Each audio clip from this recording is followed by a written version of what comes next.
श्री कृष्णा दोस्तों, किशोरी क्रिएशन से मैं सपना शर्मा आप सभी का हार्दिक स्वागत करती हूँ आपके अपने चैनल पर। तो इस वीडियो में जो है मैं आपके लिए बैसाख मास महात्म्य के पहले दिन की कथा लेकर के आई हूँ। बैसाख मास में हम जो है नित्य प्रतिदिन बैसाख मास के महात्म्य का श्रवण करेंगे। तो आइए सुनते हैं बैसाख मास महात्म्य।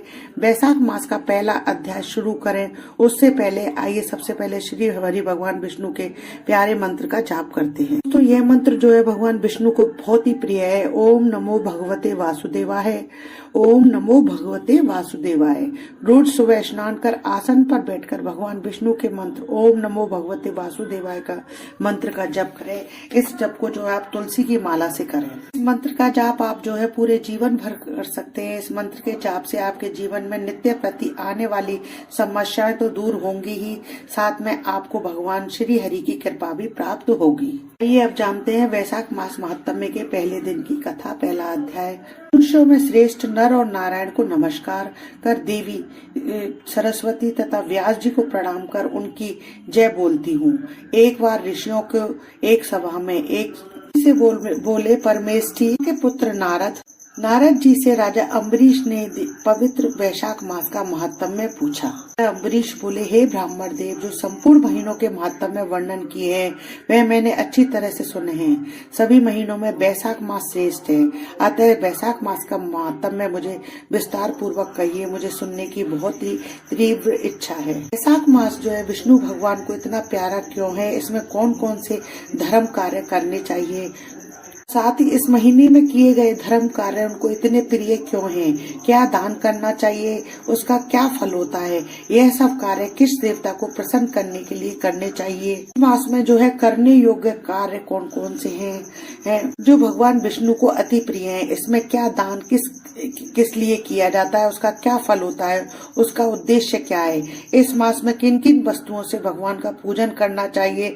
नारद यह सब मुझे विस्तार से सुनाइए, मैं श्रद्धा पूर्वक इसे सुनना चाहता हूँ। ये सब सुनने की जो है मेरी विशेष इच्छा है। नारद जी बोले, हे राजन, सभी महीनों का महात्म्य पहले विष्णु जी ने लक्ष्मी जी से कहा था, जो मुझसे ब्रह्मा जी ने कहा है। सब महीनों में कार्तिक मास, माघ मास और बैसाख मास श्रेष्ठ हैं। इन तीनों मासों में भी बैसाख मास जो है सबसे श्रेष्ठ मास माना गया है। यह महीना जो है माता के समान सभी जीवों को अविष्ट फल देने वाला है। इस महीने में दान, यज्ञ, व्रत और स्नान करने से सब पापों का नाश हो जाता है। यह महीना धर्म, कर्म, यज्ञ, तप का सार है। इसकी देवता भी प्रशंसा करते हैं। यह मास जो है विद्याओं में वेद विद्या के समान है, मंत्रों में प्रणव, वृक्षों में कल्प वृक्ष के समान है, गौओं में कामधेनु गाय के समान है, नागों में शेषनाग के समान है, पक्षियों में जो है गरुड़राज के समान है, देवों में विष्णु, वर्णों में ब्राह्मण, प्रिय वस्तुओं में प्राण, मित्रों में भार्या के समान है। बैसाख मास जो है नदियों में गंगा के समान, तेजस्वियों में सूर्य के समान, शास्त्रों में चक्र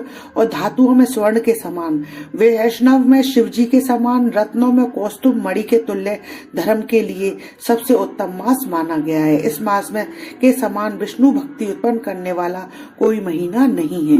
मेष की संक्रांति। वैशाख मास में सूर्य उदय से पहले जो मनुष्य स्नान करता है उससे विष्णु भगवान लक्ष्मी जी सहित अत्यंत प्रसन्न होते हैं। जैसे अन्न से सब प्राणी प्रसन्न होते हैं, वैसे ही वैशाख स्नान से निसंदेह विष्णु भगवान प्रसन्न होते हैं। वैशाख स्नान करने वाले मनुष्य और जो उनका अनुमोदन करता है वह भी सब पापों से छूटकर विष्णु लोक को जाता है। मेष राशि में सूर्य में बैसाख मास में प्रातःकाल एक बार भी स्नान कर जो मनुष्य आह्विक करता है वह महापापों से छूटकर विष्णु लोक को प्राप्त होता है। बैसाख मास में स्नान करने के लिए जो मनुष्य एक पग भी चलता है उसे 10,000 अश्वमेध यज्ञ करने के बराबर फल मिलता है। इसमें संदेह नहीं है। एकाग्रचित हो ऐसा संकल्प करता है उसे भी निसंदेह 100 यज्ञ का पुण्य फल मिलता है। स्नान के लिए धनुष बराबर भी जो मनुष्य चलता है वह संसार के बंधनों से छूटकर वैकुंठ धाम को जाता है। ब्रह्मांड भर में तीनों लोकों में जितने तीर्थ हैं, हे राजेंद्र, वे सब नगर भार के घोड़े से जल में भी थोड़े से जल में भी रहते हैं।